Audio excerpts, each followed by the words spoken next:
I kind of want to introduce myself and my art, and at the same time, I kind of want to just talk about this experience of having a studio, because this is coming to a close. This is like a closed chapter for me. It's closed. Does that make sense? Mm-hmm. Closing a door, opening a new door. Mm-hmm. And that's the thing that I think I've heard the most from people is that, that just means that there's another opportunity waiting. And I'm a strong believer in that. So, what do you think? LA's been interesting. My art here has been interesting. I feel like there's so many opportunities and there's so many different avenues, so many areas, and so many ways to get involved with your art in LA. And I don't think that you have to be one specific thing or one specific type of artist or another, that there's actually area and enough room for everybody here. The sad part is that, artists wait for pay, and from being a photographer sometimes, your pay doesn't come right away. And LA is not a town that's conducive for someone to be able to survive in, with art or any other type of talent. If rent is as high as giraffe ass, and that's just the truth, So, and it's really funny because, you get to one place and then people tell you that you would be better served here or better, your art would be better used here or this, that, and the other. And now I have like this great pull to come back to Texas. And I can't say that I don't want to because Texas is really affordable. I did not find a place for my art there before I left, but I can't really say that I gave it like a really honest try, And knowing what I know now and knowing how networking is important and using the people that come before you, in the areas that they're good at in their professions. And when people say they want to help you, allowing them to help you. But it's really hard to get help here in LA. I gotta say that shit. It's hard. I've gotten some really good help though so far. I've got a couple of people on my team that are fighting for me and trying to find opportunities for me and things like that. But it's just gonna take some time. Tell a little bit about your life and how art, painting has opened up doors, got you to meet people. I was going through a break and on my own, and I had like all this empty wall space. And I'm a natural born creative. I am Melodee Davis. I'm a creative born and raised in Los Angeles. And I moved away to the South years ago. Found myself in a really tight spot, had this empty apartment, and wanted to fill the walls with my work. And I started painting from there. Just kind of messing around with paint and color. And it's been my vehicle. It's become something that is very therapeutic for me. And I started hosting paint and sip parties, this new craze of paint and sip. And I've come to learn in doing those, how therapeutic it is for others as well, and how many people, their first response after experiencing an event is, oh my God, that was so relaxing and that was so much fun.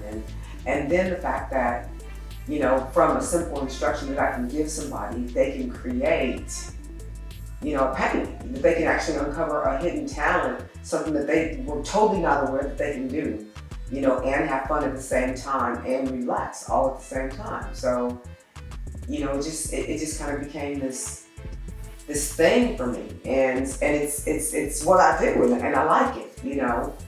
I like seeing how exciting it is for someone to discover that they can paint. And I'm not the greatest. I would never claim to be the greatest, one of the best. I just enjoy what I do.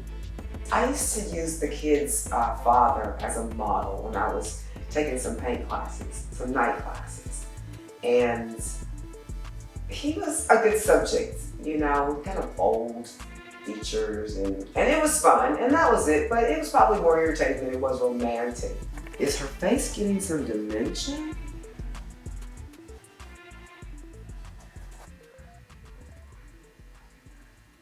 But I do like when people work around me. You know what I mean? I've invited people to my studio in Texas before, just to groove, while I'm working. And that works well for me. It's a place where anybody can do anything, right? So here recently I had an interview with somebody who told me, because see, in my mind, art is whatever you do. Whatever you create in your creation, in its beauty, in what you dreamed of or brought into fruition, right? That makes sense. So I'm talking to this woman about a position, doing workshops with the mentally disabled. And I had the opportunity to go to Philadelphia with a friend and work with her in a similar environment. Had a great time, and it inspired me to create these tabletop easels, right? My own, let's call them able easel. So this is what it is. And don't mind these. I was painting on these and just trying to see what they would look like if they were painted. But this is, what I created just for a quick pop-up easel, and have since sent them to the center in Philadelphia for other clients to use. Anyway, so this person I'm talking to tells me that art, is not this whimsical idea that people have, that they can rent a studio and create things. And that's like really mind-blowing for me. Because why not? And who says? I'm one of those people that just kind of has that kind of mindset. You can't make me, or you can't, I'm just trying to understand what that's about. She told me that art is a very educated and calculated, that doesn't even sound good to me. Educated and calculated? Really? So how do we have proof that all of the greats were educated? Everybody's not educated in art. Some people just create. Some educators that talk about art can't do a fucking thing. They can't create shit. I guess hence the term, those who can do, those who can't teach, or some shit. I don't know.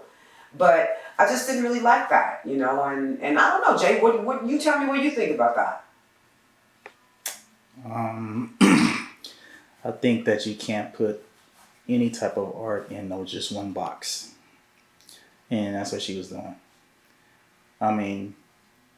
Yes, it can be what she says as well. But that's not the only way. It's not the rule. There's no rule really to it. Because like what I noticed with art is it's based on the person that view it more than the person that created, or the person that hears it more than the person that sings it. Like with any type of art, everyone could ignore that shit forever and say it's not that, they don't have the taste for it, basically. And then there become a time where that same art, everyone just admires it. That's why like so many artists, when they're older, people look at their stuff and say these are masterpieces. Or when they're dead. Yeah. Well, dead is different. Dead is, this art is never going to be, this style, this thing is never going to be created again. Therefore, it appreciates the value. But what I mean is like living artists that are older, there comes a point where they have masterpieces. It's just a amount of time and themselves put into what type of art they do that makes it where they are a master. And that's what they create is a masterpiece. Yeah. So well, in time you become a master. You become a master. Okay, so whatever you make is a masterpiece. It doesn't mean that everyone will like it. Right. But you still are a master. Exactly. Right. Like Tai Chi. Everyone don't understand Tai Chi. But there's masters of Tai Chi. There's people who they live their whole life learning this way of living. Right. To perfect it. Yeah.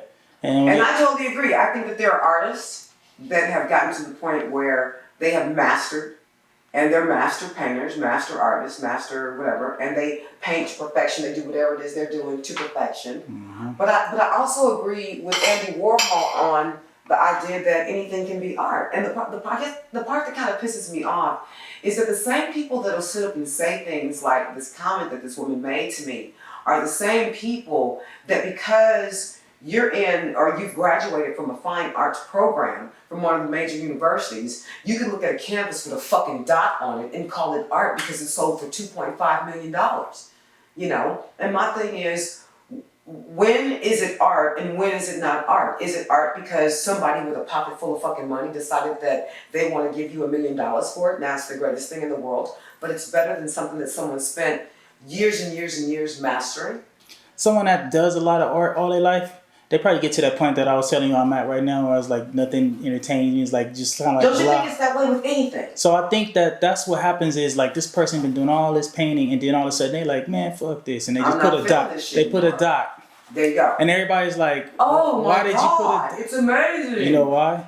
Because that dot actually does resonate with people on a whole different level than expected. They really feel like that person don't give a shit no more. They really, there you go. They feel like, you know, and somebody appreciates that person's fucking honesty. That they decided to take that expression and put it down. Yeah, you know what I'm saying? And really put it in your face and say, "This is art. Shut up." Yeah, kiss my ass. Like this is art for me right now. Yeah, instead of trying to be a great artist. They're like, I'm a great artist, and you're gonna accept this pen, this brush stroke. Or the whole, I'm gonna keep giving them what they want. You know, maybe you've run this series where people went crazy over your work. You know, for this amount of time. You can't never do that. I learned that doing music. You can't give people what they want. You have to give yourself what you want, because people once you don't know what they want, or once you do exactly what everyone says, like how it's supposed to be, they ignore your shit. They're not gonna really pay attention to it because. You know, everyone's going to be critical regardless.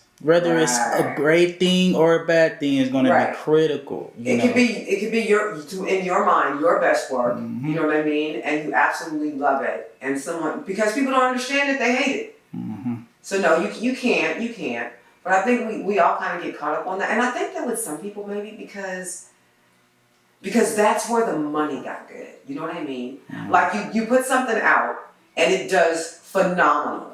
You know what I mean? And it may not really be what you want to do or what you've been doing, but you just did this thing. You know what I'm saying? And it hit. And it was big. Now you're freaking out on, do I keep doing that? You know, do I keep giving them that? Because that's what they liked and that's what they wanted. Because it sure was lucrative. It was good to me. You know what I'm saying? But it's not me. You know, so what are you doing? You know? Right. I hear a lot of singers talk about shit like that. You know, I think it's different for them because their music, I don't really know where musicians, I'm not a musician, so it's hard for me to really say where their shit comes from inside, but I think that it's... Same thing yours come from, life. Yeah. You know, feeling the things you've experienced. But it would be harder for them, you know, to me, because it's like, you get a hit, you do good, but it wasn't some shit you like doing.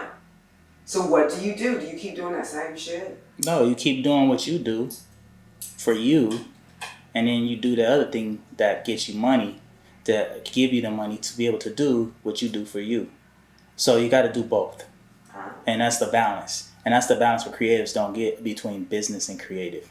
A lot of them stay in their feelings. That's creative, in your feelings. Business is finding what works for your creativity and making a business or making it pay for your feeling time. You know, when you're alone in your room and you just wake up at night and you do something that's so amazing to you, but that's really just going to be amazing to you. And then versus you setting up a time, a schedule, a blueprint, and you do something that's kind of like organized for money, you know, and that's the difference. There's two sides to it. If you not business, you have to really go with the hobby approach, and it's a little more humble. Mm-hmm. If you're business, you have to go with the strategy. And I'm not just in my feelings, you know, because I get so offended with that kind of shit. Because if I am, check me and tell me that I am. And I'll accept that. But I'm not going to accept that from, I know this sounds really harsh. It's hard for me to accept that shit from non-artists. Yeah, You know what I'm saying? You are in your feelings, but that's okay. That's what drives your art too. What I'm saying is, see, she don't have that creativeness in her, obviously. So she don't know what the feelings of being driven for painting and things are like that. She have more of that, learn how to do something, and there is a process to it, and follow the process, or it's a fail. So that's what she is. A different kind of artist. She's more an engineer, you know. Creating an engine is art, but everything has to be done properly for the engine to work, right? Right. Creating a painting is art, but it don't have to be so much ingenuity into it. It can be very abstract or very, emotional. So when you find that balance between the two, that's usually when you make some money from it.